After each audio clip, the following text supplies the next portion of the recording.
Assalamualaikum warahmatullahi wabarakatuh. Jumpa lagi di Jendela Info Analisis di Balik Teks dengan tajuk Wakil Bupati Saifuddin mangkir pakai rompi oranye Kejati. Jelaskan dong, sebelum kita mulai perbincangan atau analisis ini, mari kita simak video bantahan dari Wakil Bupati Saifuddin yang tersebar di medsos, dan mari kita juga simak penjelasan dari Kasipenkum Nur Cahya Wijaya dari Kejaksaan Tinggi Bandung, sehingga kemudian kita bisa memahaminya dengan cermat, jernih, dan jujur. Mari kita simak. Pak, bisa dijelaskan, ini kan lagi ramai ini Pak, Oh ya, yang kalau jadi tersangka ini seperti apa? jadi dari topik rupanya ya. Ya tentu pertama saya memahami kondisi masyarakat, ada sedikit barangkali cuacanya agak sedikit hangat ya. Tentu atas sebagai pribadi saya yang dituduhkan sebagaimana sudah tersangka. Terus terang saya ini kaget, bukan kaget nggak kaget ya. Artinya saya sendiri belum pernah dikonfirmasi oleh pihak Kejaksaan Tinggi, apalagi dalam bentuk surat. Baik telepon pun tidak pernah ada. Adapun setahu saya, seingat saya dan sepemahaman saya, tersangka itu ada nomor suratnya, kemudian tetapkan tanggal berapa, kemudian bla bla bla bla lah. Nah ini kan tidak ada, bahkan muncul berita-berita yang sepertinya merugikan buat saya. Tapi ya tentunya kami akan melakukan satu langkah. Tapi yang penting di sini ya kepada masyarakat khususnya waktu itu sebagai ketua DPRD tahun 2022, di mana menyangkut kaitan dengan hak tunjangan perumahan. Nah ini penting saya sampaikan untuk menjadi edukasi. Apa sih tunjangan perumahan itu? Hak atributif DPRD. Dan tunjangan perumahan, tunjangan kesehatan, tunjangan negara itu semua terangkum sebagaimana di dalam aturannya tertuang menyangkut hak DPRD. Ya, sebagaimana di Permen Pemerintah nomor 18 tahun 2017 dan Pemerintah nomor 1 tahun 2023. Nah di situ memang dalam kronologisnya ya memang kami selaku ketua DPRD menangkap aspirasi dari masyarakat, dari anggota kami. Kemudian kami juga mau melakukan satu langkah-langkah ya penyesuaian untuk dapat bisa dilakukan sebagaimana apa yang menjadi aspirasi maupun juga regulasi mengatur itu. Dan kami juga melakukan sebagaimana yang diatur oleh regulasi bekerjasama dengan pihak KJPP, Kantor Jasa Pelayanan Publik, dan melakukan kontraktual antara Sekwan dengan dengan KJPP itu. Waktu itu pun pas. Nanti kemudian berjalannya waktu dan memang sudah ditandatangani oleh peraturan bupati waktu itu Ibu Nina, dan kami on. Nah kemudian ada temuan katanya oleh BPK, betul.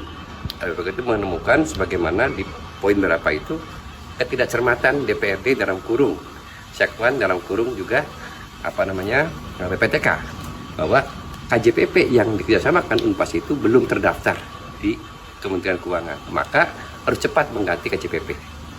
Dan ini tidak ada namanya penggantian daripada uang yang sudah diterima maupun juga kerugian negara, hanya untuk cepat mengganti daripada KJPP, maka diganti. Tentu dengan angka yang berbeda, apakah menurun drastis, itu pun nggak masalah karena ini menyangkut kaitan dengan hitung-hitungannya. Dan kami bersama dengan Mas Sasu Bahri yang hari ini lagi mencoba untuk melakukan satu kajian terkait dengan langkah-langkah yang kami lakukan terkait dengan pemberitaan yang merugikan kami, khususnya saya, di mana sudah disangkakan, kemudian di framing sebagaimana korupsi uang senilai 16 miliar sekian itu, ya tentunya lembaga yang bisa memutuskan masalah itu bukan kita mengaku benar, tapi lembaga pengadilan. Nanti tambahan dari Mas Ucok nantinya. Ya, uang sebenarnya atau tunjangan sebenarnya yang diterima itu berapa sih Pak Wabub? Masih gimana? Waktu itu yang diterima oleh anggota dewan itu jadi berapa? gini, tentunya kan berapapun nilainya, sebagai posisi kami sebagai DPRD adalah penerima manfaat atas apa yang sudah diberikan oleh pemerintah kepada kami DPRD, diatur oleh regulasi tadi, peraturan pemerintah nomor 1 tahun 2023 yang terakhir itu, bahwa dilakukan sesuai dengan kemampuan daerah. Nah, kalau dipadamkan dengan kemampuan tentu variatif antara Kabupaten Indramayu dengan Cirebon, misalnya kota Cirebon lebih mahal dia, Karena memang yang dipakai tentunya metodologinya sama, tapi patokan untuk dihitungnya itu mungkin yang tertinggi di sana. Nah, berapa-berapanya tadi saya sampaikan. Untuk sebelumnya, apa kita perlu Boleh. Ya, preminya 25 juta, karena tambahan, maka menjadi 40. 40 potong pajak jadi 35. Kalau wakil ketua jadi 35 menjadi 30. Begitu juga anggota 30 menjadi 25 karena potong pajak. Nah, sebelumnya berapa? Anggota 21. Menjadi 30. Maka ada tambahan sebagaimana 10 miliar sekian menjadi 16, sekian karena tambahan itu. Kemudian direvisi. Direvisi. Jadi berapa yang setelah direvisi? Dan direvisi pun jadi terjun payung. Menjadi 9 juta anggota yang tadi 21 itu. 21 ke 30, 30 menjadi 9 juta. Itu pun diterima oleh anggota DPRD sesuai dengan perhitungan yang sesuai dengan apa yang menjadi hitungan pihak KJPP. Pada masa itu hanya Indramayu atau kabupaten lain juga sama, Pak?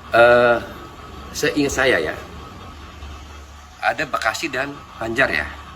Nah, kalau Bekasi beda lagi, karena kan kalau nggak salah, saya mendengar pihak sekelumit aja. Ada perumahannya, cuma terima juga atas tunjangannya. Kalau Banjar beda lagi, karena ada intervensi dari Ketua DPRD kepada pihak KJPP untuk menentukan berapa besarannya. Insya Allah saya terutama tidak ada sampai ke situ, dan kami silakan kepada KJPP. Terima kasih rekan-rekan media, bahwa benar bahwa di hari ini penyidik Pitsus Kejati Jawa Barat telah memanggil 3 orang tersangka dalam kasus dugaan tindak pidana korupsi, tunjangan perumahan dan tunjangan transportasi bagi pimpinan dan anggota DPRD Kabupaten Indramayu tahun anggaran 2022 sampai 2025. Jadi penyidik Pitsus Kejati Jabar memanggil 3 tersangka atas nama S, tersangka atas nama IM, dan tersangka atas nama AF. Jadi di hari ini telah dilakukan pemeriksaan terhadap 2 tersangka atas nama IM dan AF. 1 tersangka atas nama S tidak hadir di dalam pemeriksaan hari ini dikarenakan sakit dan telah berkirim surat sakit kepada TPI. Nah, terkait dugaan tindak pidana korupsi ini sesuai dengan hasil perhitungan kerugian negara dari BPK, nilainya mencapai kurang lebih 18 miliar. Iya. Setelah kita menyimak secara seksama dan cermat apa yang dilakukan bantahan terhadap wakil bupati dan para buzzernya, yang awalnya Kejaksaan Tinggi Bandung melalui Kajatinya Dr. Sutikno dan asisten pidana khusus Roy pada tanggal 5 hari Jumat 5 Juni 2026 memberikan pernyataan resmi tapi dianggap informal oleh para buzzer dan dianggap itu hoax, di mana waktu itu penjelasan diberikan kepada para pengunjuk rasa dari GMHI. Pernyataannya adalah wakil bupati resmi ditetapkan menjadi tersangka, kemudian itu dimuat di beberapa media online pada hari, kalau tidak salah hari Sabtu, tanggal 6 Juni 2026. Kemudian muncul bantahan pada hari Sabtu dan hari Minggu, tanggal 7-8 di berbagai platform, termasuk serangan balik bahwa itu dianggap penyebaran berita hoax, fitnah, dan merugikan nama baik Wakil Bupati Saifuddin. Tetapi apa yang kemudian oleh para buzzer dan Wakil Bupati memberikan bantahan dan serangan, tiba-tiba muncul atau mengafirmasi kebenaran bahwa pernyataan yang telah diberitakan oleh beberapa media online dan podcast ternyata kemudian menjadi benar, karena Kejaksaan Tinggi Bandung pada tanggal 8 Juni 2026 kemudian menerbitkan surat secara resmi. Suratnya adalah surat panggilan tersangka, dan ini kita bisa lihat dan di dalam upper YouTube kemudian kita bisa saksikan semua.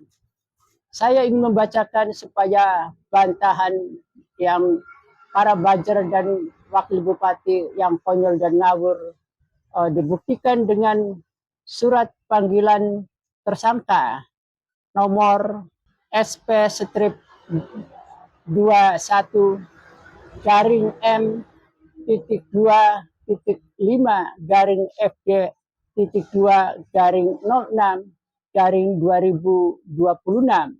Yang terhormat Saudara Saifuddin, Wakil Bupati Indramayu periode 2025 dan 2029.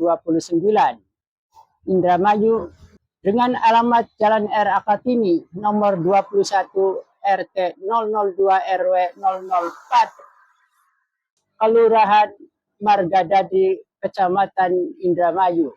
Suratnya berbunyi, dengan ini kami minta kedatangannya saudara pada hari Jumat tanggal 12 Juni 2026 jam 9 waktu Indonesia bagian Barat, tempat Kejaksaan Tinggi Jawa Barat, Jalan R.E. Marta Dinata, menghadap tim penyidik untuk didengar dan diperiksa sebagai tersangka dalam perkara dugaan tindak pidana korupsi tunjangan perumahan dan transportasi bagi pimpinan dan anggota Dewan DPRD Kabupaten Indramayu tahun 2022 sampai dengan 2025 berdasarkan surat perintah penyidikan dari Kepala Kejaksaan Tinggi Jawa Barat nomor Prin 65 garing M.2 garing FG titik 2 garing 08 garing 2025 tanggal 7 Agustus 2025 dan surat penetapan tersangka nomor TAP strip 364 garing M titik 2 garing FG titik 2 garing 06 garing 2026 tanggal 8 Juni 2026. Atas kehadiran saudara kami sampaikan terima kasih. Bandung 8 Juni 2026 atas nama Kepala Kejaksaan Tinggi Jawa Barat, Asisten Pidana Khusus selaku penyidik Roy Royalino Herudiansa SHMH atas penjelasan surat formal yang diterbitkan pada tanggal 8 Juni yang merupakan panggilan untuk menghadap pada hari Jumat tanggal 12 memperkuat atau menggugurkan argumentasi konyol dari para buzzer dan wakil bupati saat itu. Lantas apa yang dikatakan oleh Kasipenkum Kejaksaan Tinggi Bandung Nur Cahya Wijaya dalam pernyataannya yang kami ambil dari dokumen yang tersebar di medsos dari pikiran rakyat, mengatakan bahwa hari Jumat yang saya sebut dengan istilah hari Jumat, Jumat berkah, Jumat apes atau Jumat sial, dan Jumat keramat, ini memang benar-benar terbukti secara fakta dan menjadi alasan kuat bahwa penyebaran hoax, fitnah, dan kemudian pencemaran baik gugur atas dasar penjelasan surat penetapan tersangka atau panggilan pada hari Jumat 12 Juni 2026, Kasipenkum Nur Cahya mengatakan bahwa Wakil Bupati Saifuddin berhalangan hadir dikarenakan ada surat keterangan sakit dari dokter, sehingga pemeriksaan atau ekstrimnya penyematan rompi oranye dari Kejati ternyata tidak terjadi pada hari Jumat berkah tanggal 12 Juni dan hari keramat Jumat keramat pada 12 Juni dan Jumat sial pada 12 Juni. Penjelasan Kasipenkum memperkuat kita semua terhadap apa yang dibantah. Kasipenkum kemudian mengatakan bahwa ketidakhadiran Wakil Bupati dalam pemeriksaan tapi telah menyelesaikan pemeriksaan terhadap saksi yang kemudian sekaligus ditetapkan menjadi tersangka, yaitu inisial IM dan AF yang kemudian dijadikan tersangka. Lantas kenapa IM dan AF itu kemudian dijadikan tersangka? Saya atau PKSPD menelusuri secara internal kepada DPR, kemudian mendapatkan informasi karena penetapan tersangka dalam kasus tunjangan perumahan yang pernah terjadi atau membaca atau berkaca pada kasus Banjar adalah Ketua DPRD kemudian Sekwan. Apakah benar IM dan AF itu kemudian Sekwan?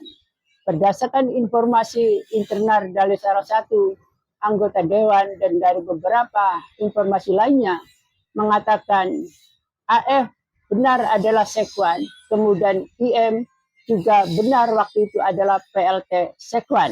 Mengapa kemudian patut dijadikan tersangka pada tanggal 12 itu? Alasan regulasinya, analisisnya seperti yang beberapa tema kemarin saya bicarakan. Sekwan di dalam regulasi atau di dalam tata kelola keuangan negara atau tata kelola pemerintahan berposisi atau kedudukannya sebagai kuasa anggaran.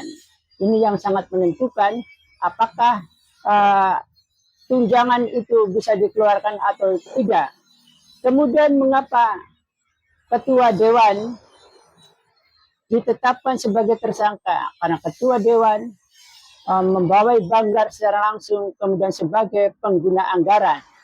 Itulah alasan regulasi pokok yang kemudian dijadikan alasan oleh Kejaksaan Tinggi Bandung seperti pada kasus Banjar.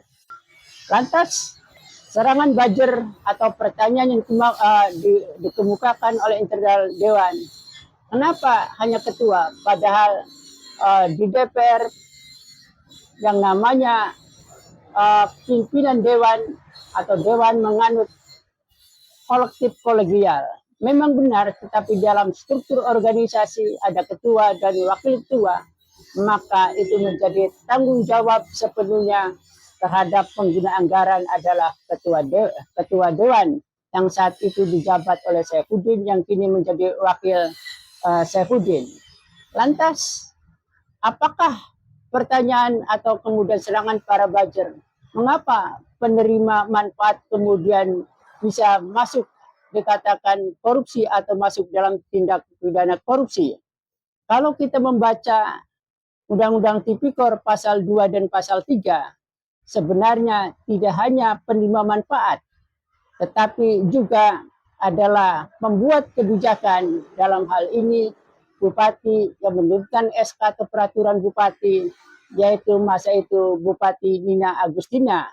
Lantas pertanyaannya, apakah mantan Bupati Nina Agustina Dai Bakhtiar akan terseret dalam pusaran kasus Tupera atau akan dijadikan tersangka? Kalau kita mencermati pasal 2 dan pasal 3 Undang-Undang Tipikor, seharusnya mantan Bupati Nina Agustina yang membuat kebijakan masuk dalam pusaran tersebut. Ada alibi sebagai bantahan di mana para buzzer kemudian pernyataan daripada Wakil Bupati mengatakan bahwa berdasarkan berdasarkan PP nomor 18 tahun 2017 tentang hak keuangan dan administrasi pimpinan dan anggota dewan, kemudian mengutip pasal 8 sebagai argumentasi konyol dan ngawur.